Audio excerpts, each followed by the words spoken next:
that's just a turn of events.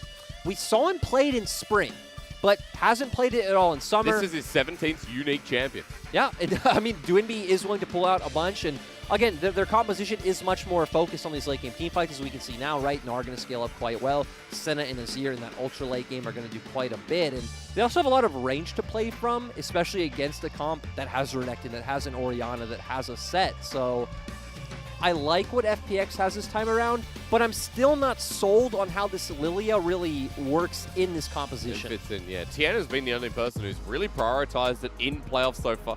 Well, you know, in the teams, let me clarify. Out of the teams that are in playoffs so far, of course, Vici Lillia was playing it a hell of a lot too, but Tian has put this as a first pick red side 2 games in a row now, so he loves it. He thinks it's high and mighty. As I said, talking to pro players, some just say, oh my god, the damage is ridiculous. 4-second cooldown on Q, the true damage on the edge, the W as well, having that triple damage in the center. Other players just think it's too hard to fit into team comps. It is too squishy, and you don't really have a way of getting into these fights. So that was what we saw in game 1, but as you're saying, Tian clearly has the confidence. We've got changes in V5. FPX have decided to change as well. Going into a game 2, where V5 still have the momentum, it was a 26. Full clear, maybe set up invades through the top half of the map, get those items that she needs, the Leandries, the Rylais, and maybe we'll get to see the skirmishing power come out from the Lillia this time around. All right, well, for better success here for Tian to keep my eyes on while we were looking mid.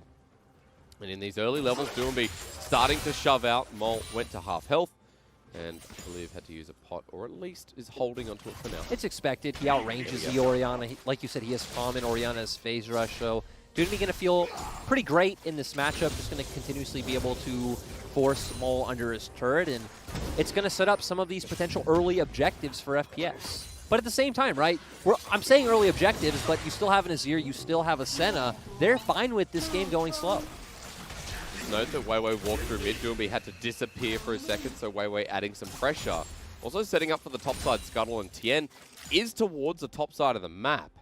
So we could have a full 2-on-2 through the Renekton and Gnar. And this is what you want as the Renekton side, right? You want to look for these all-ins. You want to be able to get in, get your combo off, pair up with your jungler. Weiwei was going to come through the hop easily to escape here for GimGoon. And, you know, we've seen a bit more Gnar this split really coming out from the Shy. I think a few other of our non-playoff teams have picked it up as well. But the Shy obviously being the one most known for it. I think he was the first one to pull it out in the Volley Bear matchup, if I do remember correctly. And it's going to be this champion that is going to be able to, you know, get tanky, especially in that mega form, be a bit of a frontliner. The reason why a lot of teams have preferred to stay away from Gnar is obviously he's a very set window that you just need to play around and you can't do anything, right? If you play around that rage bar, if you play around the mega Gnar, it is a bit telegraphed. Yeah. But it is nice how it works in the comp. You know, Azir, Gnar, there is a combo there that can also help the all-in. We saw the Shy hit the 5-man Gnar ultimate, and that pretty much single-handedly win IG a game. So that potential always set up for GimGoon, especially when we talk about GimGoon being such a great team fighter. True. This is praising element here out of FPX. Tian, meanwhile, he's on the bottom side with a bit of an invade, setting up the bot. Yes. But it's a Tahm Kench Ezreal, hard to dive. That's what I'm thinking, but they're stacking the waves, so they're signaling that they potentially could, but nope, they are just going to crash this in and try to deny Sam these minions. And FPX playing out the way we expected, right? Lillia, such a fast clear speed, especially with the bonus movement speed you get off of your Q, so you are just easily able to get around the map, steal a few camps, try to get that item advantage, and that's when you're looking to skirmish when you're stronger. And you move the places so fast as well with that extra movement speed. Spots out that Weiwei's on this camp, but no stolen here today. And for Weiwei, a much more calm early game, where he doesn't have to go through the rigmarole of Tian getting that first blood and clearing much faster. And they are going to secure the scuttle, and with consistently pushing mid lane, with their bot lane that's going to have pressure, again, you would expect that FPX can turn to this Drake whenever they want. But not going to start it yet. Deep ward instead here, control the bottom side of the map. And it's interesting when we're talking about like this being, expected to be a bit of a slower game than what we expected in the series itself. We were talking in the break just now about how this series could be over very quick, or like for V5, the individual games, we're talking about not exceeding over 30 minutes. In this game scares me, like with that conversation, because Again, I just don't understand why we're seeing the pivot come out from V5 right now. You just won your first game. Yeah. It's a style you've played consistently all split long. And now in a bit of trouble, Emperor's Divide used. Mole in a pickle. The flash is available for Doinb if he wants to go over the wall. The soldiers do it. Shockwave's there. He's walking into the enemy jungle, and Tian burns at first. Mole follows up. Dissonance for the movement speed. But he's dead. He just wants to pick how he dies. Tian with no ulti, but the Chilling Smite and the Blooming Burst. Down he goes. And great job by Doinb to notice, hey, like Mole's pushed out too far in lane. I have the Emperor's Divide. I can set up this pick. Tian's able to follow up. Mole goes down. This is what we're talking about. This is Mole's first game of Orianna in the LPL this split. Not a champion. He's... And actually, to go with that argument, every time I've seen Mole pick up a champion he's not really known for, the one that stands out to me is he picked Echo into Syndra, you know, the counter. Oh, yeah. Then he got smashed. Like, Mole's not been a player that's shown he can really pull out these champions he's not as experienced on and pull off the big wins like Game 1. Champion pool and solo queue diverse, but competitive is a different matter. There is a 10 CS lead now for Doinb, though, after he pushes that wave in. And Tian gets first blood once more.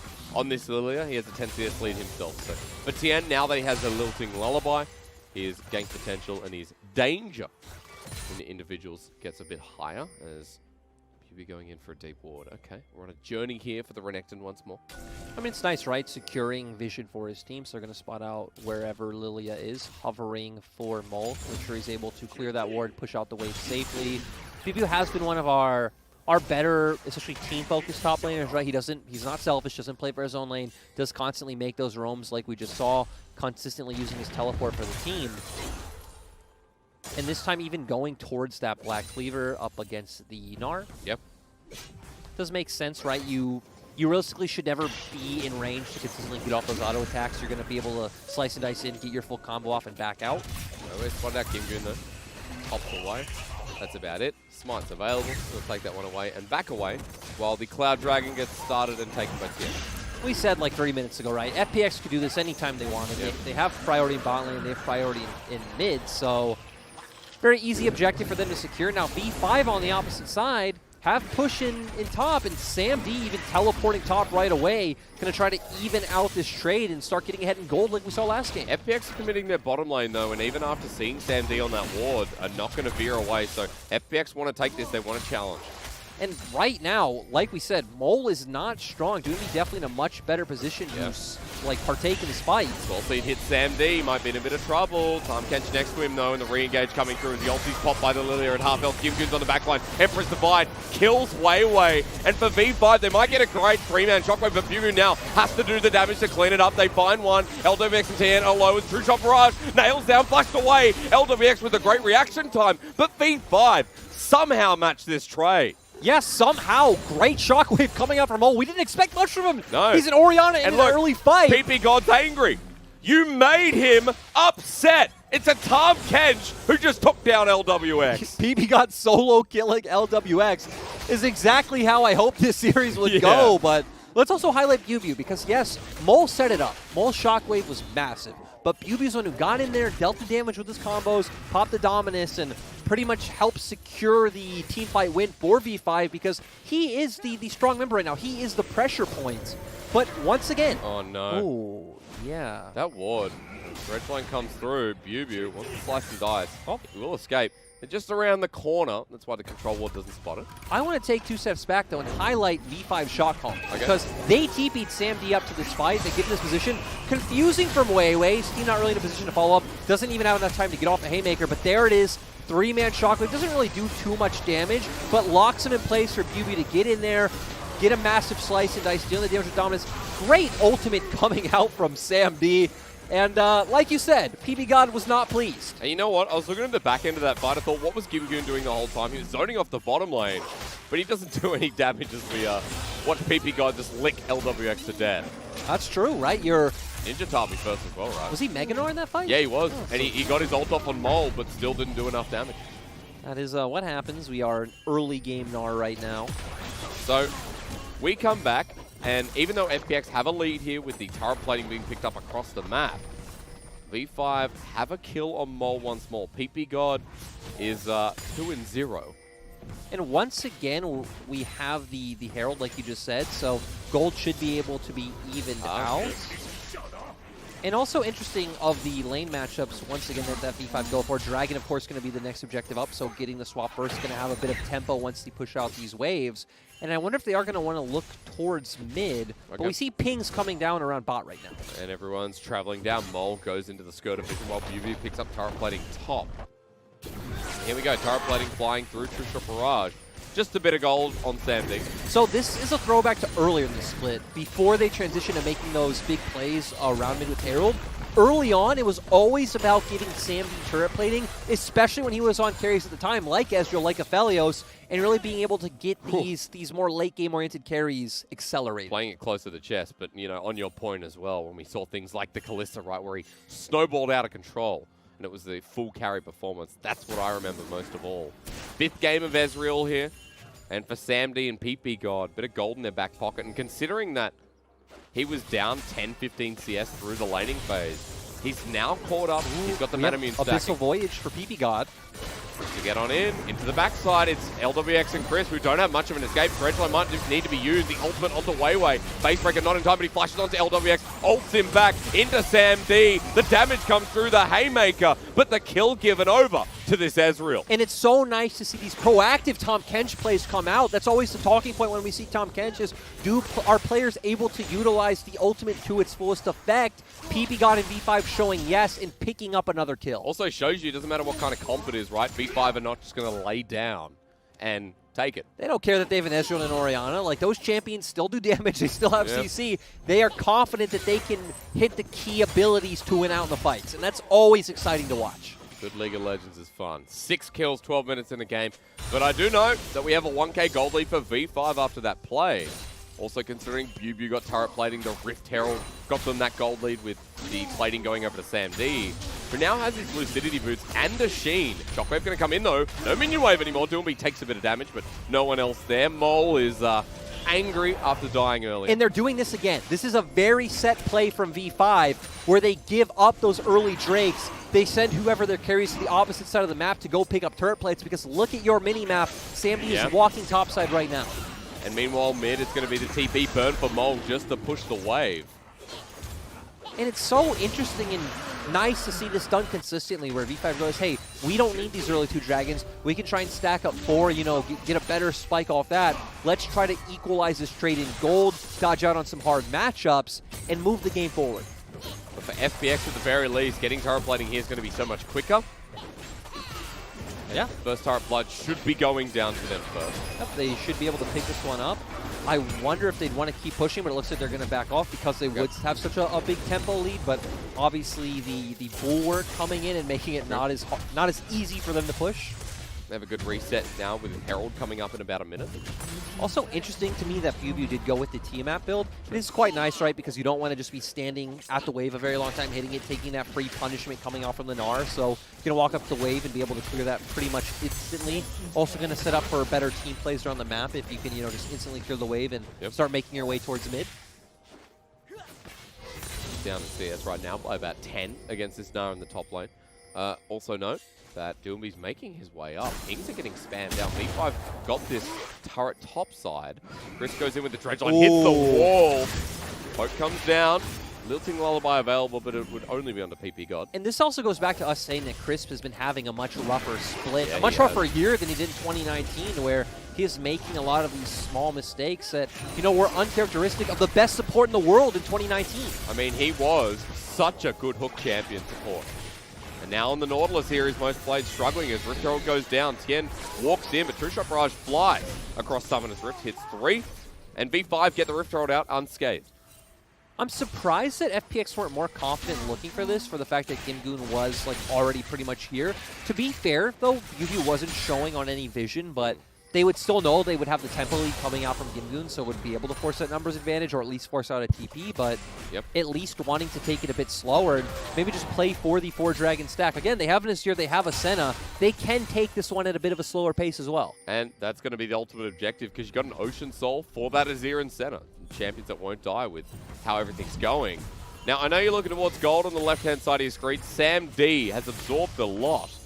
And Mole's caught back up to Doinb and is now in line. And this once again goes back to that trade that we were talking about, like being conscious of giving up that second trade, going and get that plate gold forward, and especially a champion like Ezreal who does want those 2 items, right? You want the Orianna, you want the Frozen Fist, you want the Death's Dance.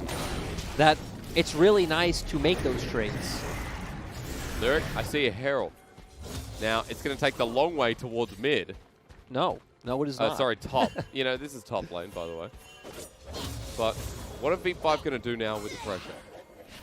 It looks like nothing, actually. I mean, I assume it just was going to timeout and they had to drop it, but actually, Weiwei's coming around from behind. He is. His flash. LWX, Hex Flash over the wall. He has the ulti to burn right into that said wall. Base Breaker flashed away from, not in time. Shockwave gets the kill. And I thought V5, maybe that was an error, but this was set up. Yeah, it's surprising. It didn't look like the setup was there, but they had the confidence to make the play. Doesn't matter that Weiwei didn't even have the perfect angle to ult. He still knew that they had enough damage to pull off the play, and they get a kill, and they get a bunch of chip damage, and they're transitioning to mid right now. They pull up FPX. Sam D is here. Abyssal Voyage being used onto Tian, who kites away. Sam D just throwing out some mystic shots. But turret won't go down. That pressure only going to get some chip damage as replay time. Has the Hex Flash, like you said, goes for the ult, smited for the slow as well, is able to run in with that movement speed from the Q and the phase rush to secure the ultimate coming out from Mole. And just nice pick.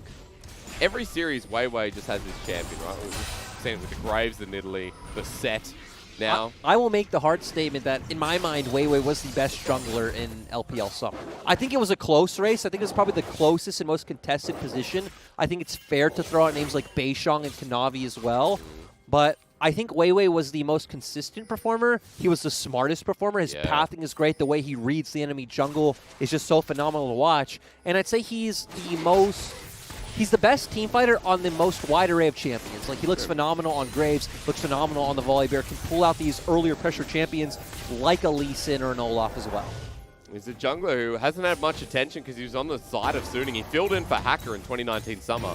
Looked decent on the Karthus, another champion to highlight. I thought he looked good in 2019 Summer, so that's why it was surprising but when... the word is decent, right? Now he looks even better. Yes. Now he looks phenomenal on this team and shows, if you put resources into him, the kind of massive carry he could be. And V5 taking this turret mid, gonna now turn to looking for those Drakes like we talked about. And guess what time it is? 2-item Ezreal time. So V5 planning it perfectly, timing these fights around their spikes. But GimGoon has TP, so I'm interested to see if FPX will look for this. There's a decent shove. That's Dream Dust onto 2 of Sam D and ppgod. Expires. Dragon goes down. GimGoon continues pushing. While Shockwave pulls in 2 in the mid lane. Doinb has to flush away. He's poked down. That's a 3-man route thanks to LWX. ppgod is not giving up, though, running against them. While GimGoon's on the flank himself. Flashes over for the Tongue Lash. He'll get Dredge Line in. He dodges away. Presses B in the middle of the fight. ppgod literally just PM'd the world champions as Chris flashes over and GimGoon not spotted in the pit. I absolutely love that from ppgod. Flashing forward and tongue lashing onto Tahm Kench to try to keep the fight going. And now V5 are going to get a Rift Scuttler out of it, and they also burn Doinb's flash. Actually, Chris flash as well. He pressed B in the middle of a fight for half a second. That was And let's remember, Crisp is the guy he learned under. Yeah. Not even just Crisp. ppgod spent time with this whole FPX roster for a year and a half. He knows them well. Very, very true. Bishop Barrage nails down the mid lane. Pay attention. We've got a Dragon in 4 minutes, but more importantly, the Baron spawning in 30 seconds, which we have to keep our eye out for. Muramana fully stacked by Sam D. So now those 2 items are fully completed. We didn't get to see this. Well, this was... Oh, you're right. Oh, so this was FPX being the ones to go. I was actually... What? That was nicely doing because highest for Leo... Like, still up. We saw forehead and eye. This also... Oh, I would have changed me for a couple times, but... Not really a... I'm going to slow... Yeah, Base Breaker in. They flash on forward. The Dream Dust laid bare. Ulti comes through. Lilting Lullaby there. FPX want this with a TP on the backside. GimGoon in Mega Gnar form. In a choke. Hits 3. And line them up, says LWX. The ulti from Weiwei to delay time. The Haymaker, great. But FPX may have just found their fight. Mole on the back end doing damage while Biubiu is still a big croc himself. Gets the kill. Wants to get out. Doinb goes forward. But he's poked down. And FPX... What happened as V5 walk forward. Mole's triple set up for the potential penta. They flash on over. LWX is low. It's double buffs on Mole. He's close to getting the penta, but they're out. And Mole still takes the triple with V5 getting the fight. I honestly don't know how they do it. We said GimGoon hit a perfect ultimate. Mole's ultimate only hit GimGoon, but still they kite out the fight perfectly. Biubiu once again doing such a great job of pulling attention to set up Mole to deal all this damage. And here we see great Devour coming from ppgod, but amazing ult coming in from GimGoon. Weiwei clearly doing a ton of damage on the back of the fight as well, actually. Setting up a bunch of these potential kills coming out. Tian has to get out of the fight immediately. Biubiu going in, as we said, giving the space for Mole to clean up a lot of these kills. And just the shields coming out from Mole, keeping Biubiu alive, and just the innate sustain coming out from Renekton's kit. Nice fancy footwork coming out from Biubiu. Maybe complimented a bit too soon, but that's all right. He survived. That's all that matters. And Mole moments away from that penta. How does Gnar hit an amazing ultimate? Orianna completely flop her ultimate. Because of that. 5k damage on Mole, apparently. And we have to come back. While FPX, that fight felt like theirs. It's the V5 clutch factor that we often talk about. 22 minutes in, a 3k gold lead after that fight that shouldn't have been theirs. And now another dragon spawning. Baron on the menu if FPX lose another fight.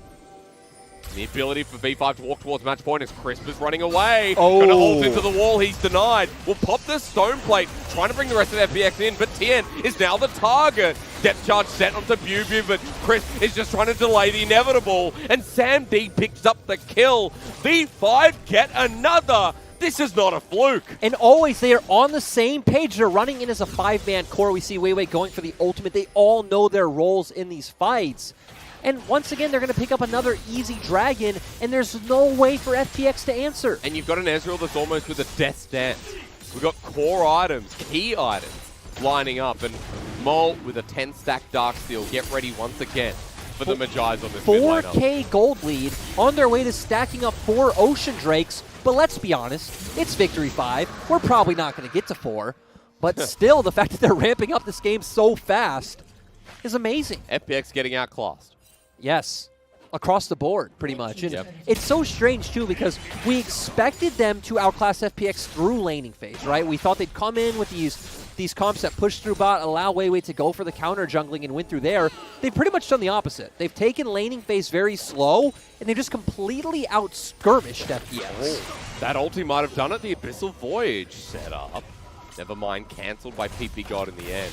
But the True Shot Barrage stopped the back from Doinb, and V5 are ready to pounce again. And as we see, right, the big item breakpoints coming out for Mole, so he's going to be doing a lot more than Doinb will be doing at this point. And we're not getting, you know, the Spellbinders build. We're getting the Banshees second. Yeah. 5 against Doinb, and the Magi is going to add so much damage. I was going to say, I feel like the Banshees is also to combat the Lillia, right? So he can't just come in, like, get his passive onto you and get that massive sleep. Which, you know, let's go on a bit of a tangent and say, after these 2 games, I'm still sold that Lillia is kind of useless. I came in with an open mind today. Hang on. Shockwave. Escapes. Nice play from Doinb. Yeah, nice to escape. Would have been dead instantly if hit by the Shockwave. A lot of damage out of Mole from the 2 combo. But what were you saying, sir? That, Lillia? Again, came in with an open mind about this champion. A lot of pros were talking it up, but we just haven't seen the value. We haven't really seen what it does. We've seen that it clears really fast, and that's kind of it. And remember, the best moment was against Suning in that best of 3 to finish off the split, where Tian hits like a 3-man Blooming Blows, gets sleep onto 3, and the engage comes through because of that. So very conditional, it feels, so far in the LPL. Yeah, we haven't seen it do too good, so hit or miss. That speaks volumes, but like you said, we have a lot of the item breakpoints hit for the side of V5. This was the exact point we highlighted for the Ezreal. He's going to be doing a lot of work right now. He's going to be extremely safe. So Doinb and LWX not really going to be able to deal the damage necessary, especially LWX, who went the lethality route. All of that armor that Sam D has gotten on himself is going to feel quite nice. Arcane shifts forward, doesn't care. True Shot Barrage again. And boy, oh boy, is he hitting pretty hard at this point. Longsword in inventory as well for the 4th item. Upcoming. And V5 may have what it takes to bait in the Baron. Tian does have the Swell Seed to face check. Crisp is the one doing exactly that, but Mole's a threat. Ooh. The GimGoon, but they found someone else. Tian actually very low, hit by Sam D. The Solo bottom kill. lane. Yeah, just Sam D. Yeah, great. And again, this guy got subbed out for Y4 for a few weeks, coming back in rejuvenated, looking amazing. Baron on the menu without a jungler for FPX. More importantly, 4 versus 5. And everything's up for the side of V5. Even Mole's ultimate just came back off cooldown. Chris is walking in. Biubiu now spotted out. LWX running into the pit himself. Gnar into the wall, looking for the steal. Oh! Doinb will find it as Gnar into the wall. V5 have made a mistake here with Weiwei not getting the smite down. GimGoon will sacrifice his life. Mole will pick up a kill onto Chris. It's 2 for the Baron. The price may be well worth it. Overall, still massive win for V5, in my opinion, getting all those kills. But man, how does Doinb do it? We said this is the clutch member the team needs to rely on. Steals Baron, and overall... Hang on, looking for the Emperor survive. They may have found Mole, who flashes over the wall. The Shockwave, though, brings in LWX, and he's just dead. Doinb poking from his side. Now, they got the Baron. The problem is, if they stay for the fight, they're going to lose them all. As Lilting Lullaby is onto Biubiu, who doesn't have his ult. He wants to re-engage, slices and dices out of the way. Survives. Another pick. This time it's GimGoon. Sorry, LWX, who dies. Exactly, and that was Doinb pretty much delivering over his mid laner. But overall, great job by Mole to recognize it. We're going back to the solo kill we saw from Sam D to pick off Tian, and let's see exactly what happens here. GimGoon goes in and... Oh, 15 HP! Oh, the miss smite, but honestly, that was hard. That was a bit unlucky, right? Yeah. Like 15 HP. I'm just saying, sometimes we give like the pass, and I feel like that one gets the pass. That gets the pass. 15's okay. If it was like 25 or something. And look, because Doinb now the only one with Baron, for V5 they're like, well, okay, we've got another Ocean Dragon coming up that'll lead us to Soul Point. They're still winning fights as the teleport comes through, and Mole still has 18 stacks on Magi's. V5, after they clear this, we'll see that dragon spawning. Let's highlight that Doinb was able to pick up Void Staff after all those shenanigans, which could be extremely massive when you look at V5's items. They have a ton of magic resist coming out already. D. Arcane shifting forward. All right, GimGoon no Gnar bar as well, Lyric. We've talked about that through this game too, how crucial that engage is.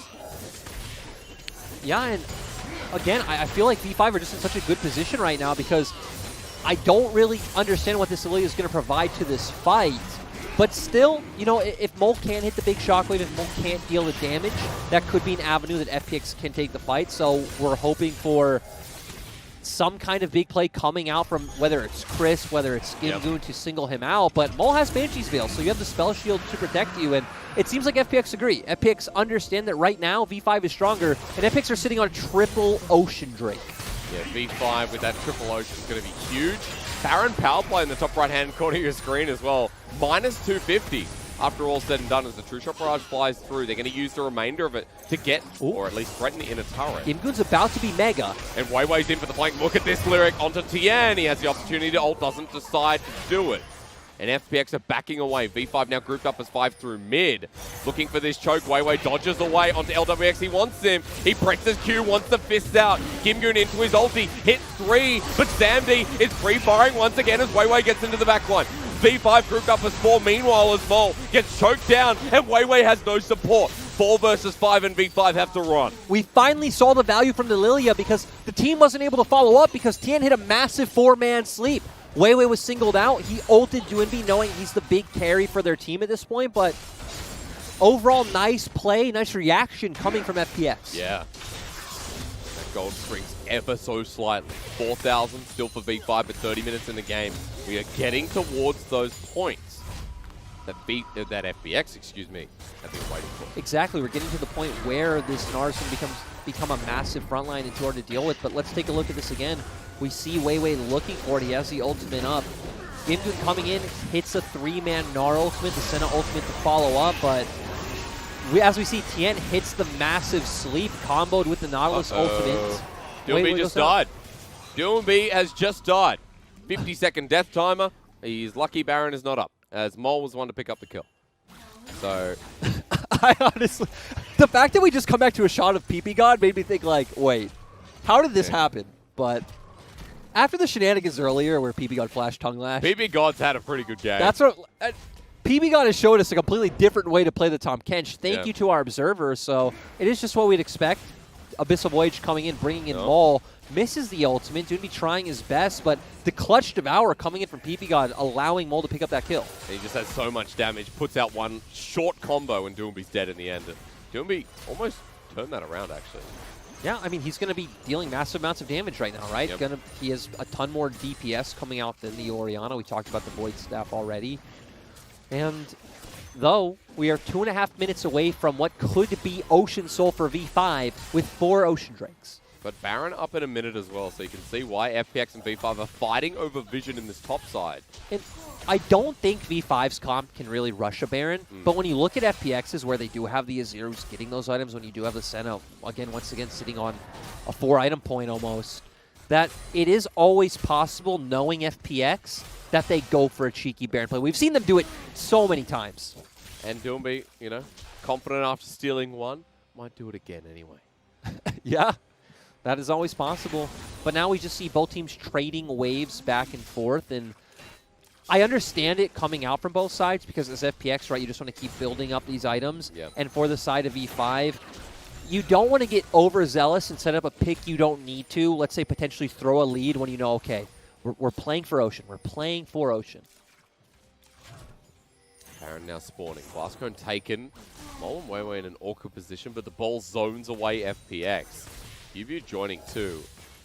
And while we have a Blade of the Ruin King Ezreal with a QSS, farming out this mid wave, who Arcane shifts forward with no regrets. He does have FPX is just waiting. There's a ppgod behind him, so yeah, of course. he feels extremely confident. We see them trying to aggressively take vision. Nice. Great one taken, actually, onto Chris. The Haymaker shield going to come out. V5 is separated, though, and onto Mole. Now the target's changed. Eaten up as ppgod flashes forward to save the life. Weiwei trying to run away as well as the W comes through from the Gnar. Biubiu tagged out by LWX, and V5 getting engaged on with a couple ults burnt by FPX. And we saw nice understanding, nice target selection coming out from FPX because they realized, hey, Mole is the man we need to take down. They all try to funnel on him. And here are the cheeky Baron plays that FPX loves. Biubiu has teleport, is channeling so far away though at 6k. Now comes in with the Dominus activated at 4 itself. Doinb gets tagged out of the backside, poking down. The steal is there. No! It's secured by FPX, but they need to get out of there as GimGoon not into the Mega. The Shockwave flashed away from on the top side of the fight. And LWX is going to meet his maker with a big ball in hand. Double for Mole, 10-1 and 2. V5 lose the Baron, but they got big-ass death timers. Yeah, and they're going to keep going. They can pick up the soul. They can push in the base. This is the high-risk, high-reward FPX that we talk about. We see the risk rate team fight coming out from V5. Are they just going to be able to end? Well, 24 seconds on Tian. Let's see. Tian coming up, but it is just the Lillia. V5 are grouped as 5 themselves. Chris trying to defend, but ppgod does not care. They jump on this Nautilus, who's sent packing. The white flag goes up. And the world champions are going down because V5 are taking us to a 2-0 match point. I honestly don't think anyone came in today expecting this to be so